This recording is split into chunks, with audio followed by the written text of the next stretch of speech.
Assalamualaikum warahmatullahi wabarakatuh. Salam sejahtera. Kami dari kelompok 8 ingin membahas mengenai penyelesaian sengketa internasional mengenai jenis-jenis penyelesaian sengketa internasional, ICJ, dan arbitrase. Dan dengan dianggotakan saya sendiri dengan Suli Safa Muntaza dengan NIM 238312101 dengan rekan saya Suryadi dengan NIM 23831201110. Dalam hubungan internasional, interaksi antar negara tidak selalu berjalan harmonis. Terdapat beberapa konflik seperti perbedaan kepentingan, pelanggaran perjanjian, sengketa wilayah hingga masalah hak asasi manusia. Untuk menjaga perdamaian dan stabilisasi dunia, penyelesaian sengketa secara damai menjadi prinsip fundamental sebagaimana diatur dalam Piagam Perserikatan Bangsa-Bangsa (PBB). Berbagai mekanisme telah dikembangkan untuk menyelesaikan sengketa. Secara umum, penyelesaian ini dibedakan menjadi dua kategori besar, yaitu yang pertama adalah penyelesaian secara diplomatik, seperti negosiasi atau mediasi. Serta yang kedua adalah penyelesaian secara yudisial. Dalam penyelesaian secara yudisial ini terdapat dua lembaga utama yang sering digunakan, yaitu adalah International Court of Justice (ICJ) dan Forum Arbitrase Internasional. ICJ berperan sebagai lembaga peradilan utama PBB yang menangani sengketa antar negara berdasarkan hukum internasional. Sementara itu, arbitrase berperan memberikan alternatif penyelesaian sengketa melalui panel hakim yang disepakati para pihak yang bersengketa.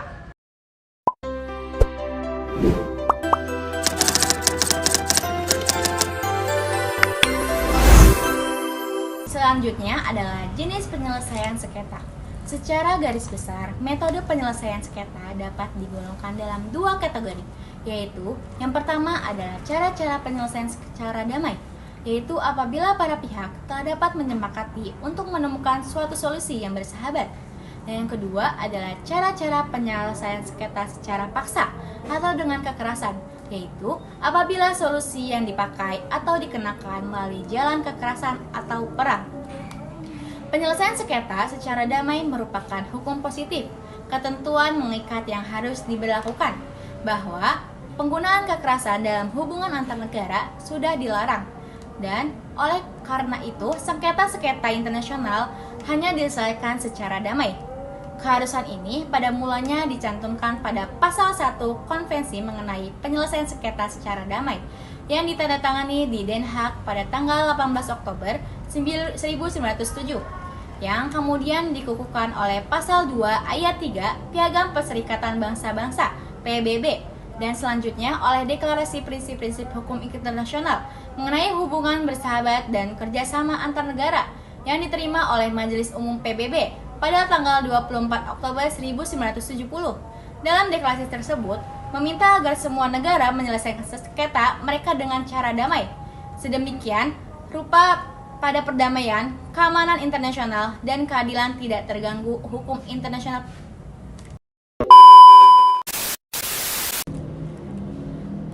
Hukum internasional publik mengenal dua macam sengketa internasional.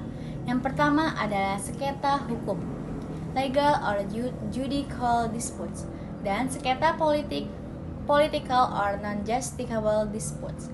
Sebetulnya, tidak ada kriteria yang jelas dan diterima secara umum mengenai pengertian kedua istilah tersebut.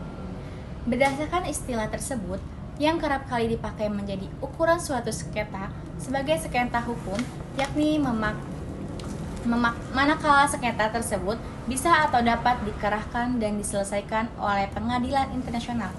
Namun, pandangan demikian sulit diterima. Sengketa-sengketa internasional secara teoritis pada pokoknya selalu dapat diselesaikan oleh pengadilan internasional.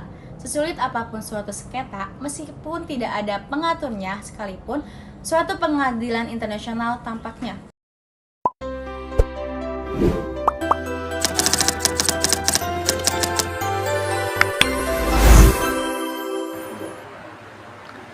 Baik, kita masuk ke materi selanjutnya mengenai ICJ atau International Court of Justice atau bisa disebut juga dengan Mahkamah Internasional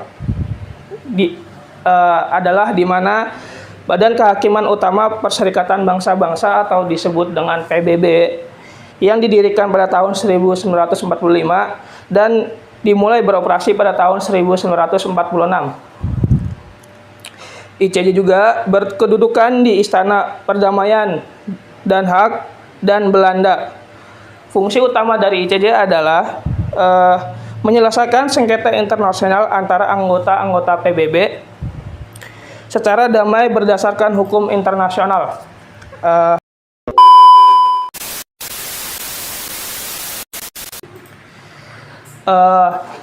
Selain menyelesaikan sengketa, ICJ juga memberikan pendapat nasihat hukum kepada Majelis Umum PBB dan badan-badan khusus PBB mengenai masalah hukum internasional. ICJ juga memiliki peran penting dalam mendorong Dewan Keamanan PBB untuk mengambil tindakan terhadap pihak-pihak yang mengabaikan keputusan pengadilan. Adapun struktur ICJ terdiri dari 15 hakim yang dimana dipilih oleh Majelis Umum dan Dewan Keamanan PBB untuk masa jabatan 9 tahun dan pemilihan dilakukan secara terpisah oleh kedua badan tersebut dan seorang hakim harus mendapatkan mayoritas mutlak dari suara dari keduanya.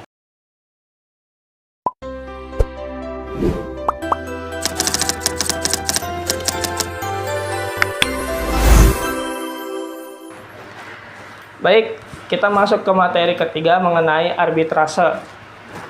Nah, arbitrase itu berdasarkan Undang-Undang Pasal 1 Angka 1 Undang-Undang Nomor 30 Tahun 1999 menentukan bahwa pengertian arbitrase adalah cara penyelesaian suatu sengketa perdata di luar peradilan umum yang didasarkan pada perjanjian arbitrase yang secara tertulis oleh para pihak yang bersengketa. Kata arbitrase juga berasal dari bahasa Latin, yaitu arbiter. Arbitrase juga dikenal dengan sebutan dan istilah lainnya yang memiliki maksud yang sama. Misalnya, perwasitan atau arbitrage itu menurut bahasa Belanda, Jerman, dan Prancis. Ada juga menurut bahasa Inggris yaitu arbitration. Nah, dari kesemuanya memiliki arti yang sama, yaitu kekuasaan atau menyelesaikan suatu menurut kebijakan. Istilah arbitrase juga dapat menimbulkan salah satu pengertian tentang arbitrase, karena seolah-olah seorang arbiter atau suatu majelis arbitrase dalam menyelesaikan suatu sengketa tidak mengindahkan norma-norma hukum lainnya dan menyadarkan pemutusan sengketa tersebut hanya pada kebijakan. Berdasarkan pasal 5 ayat 1 Undang-Undang Nomor 30 Tahun 1999 menentukan bahwa sengketa yang diselesaikan melalui arbitrase hanya sengketa di bidang perdagangan dan mengenai hak yang menurut hukum dan peraturan perundang-undang yang dikuasai sepenuhnya oleh pihak yang bersengketa. Adapun menurut Abdul Bari AZ, yang dimaksud dengan ruang lingkup hukum perdagangannya itu mengenai perniagaan, perbankan, keuangan, penanaman modal, industri, dan hak kekayaan intelektual. Adapun ruang lingkup dalam perdagangan itu yang pertama kan ada perniagaan. Nah, yang dimaksud dengan perniagaan itu adalah kegiatan tukar menukar antara barang atau jasa atau keduanya. Terus yang dimaksud dengan perbankan itu adalah suatu kegiatan yang menghimpun dana dari masyarakat dalam bentuk simpanan dan menyalurkan kepada masyarakat dalam bentuk kredit atau bentuk lainnya yang bertujuan untuk meningkatkan taraf hidup rakyat. Yang ketiga, yang dimaksud dengan keuangan yaitu mempelajari bagaimana individu, bisnis, dan organisasi meningkatkan, mengalokasikan, dan menggunakan sumber daya moneter sejalan dengan waktu dan juga menghitung resiko dalam menjalankan proyek mereka. Yang keempat ada penanaman modal. Nah, yang dimaksud dengan penanaman modal itu adalah suatu yang bertujuan dengan keuangan atau yang berhubungan dengan keuangan dan ekonomi dan berkaitan dengan akumulasi suatu bentuk aktivitas dengan suatu harapan mendapatkan keuntungan di masa depan. Yang kelima ada industri. Nah, yang dimaksud industri itu adalah kelompok bisnis tertentu yang memiliki teknik dan metode yang sama dalam menghasilkan laba. Nah, yang terakhir ada hak kekayaan intelektual. Yang dimaksud dengan hak kekayaan intelektual itu adalah hak yang timbul dari hasil oleh pikir otak yang menghasilkan suatu produk atau proses yang berguna untuk manusia.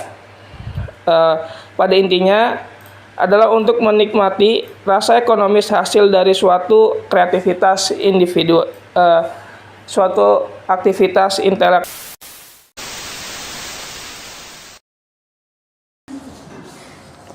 Baik, cukup sekian pemaparan dari kami mengenai penyelesaian sengketa internasional.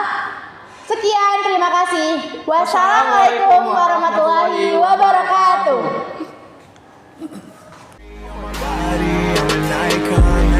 Girl about a 10. I should fuck her in the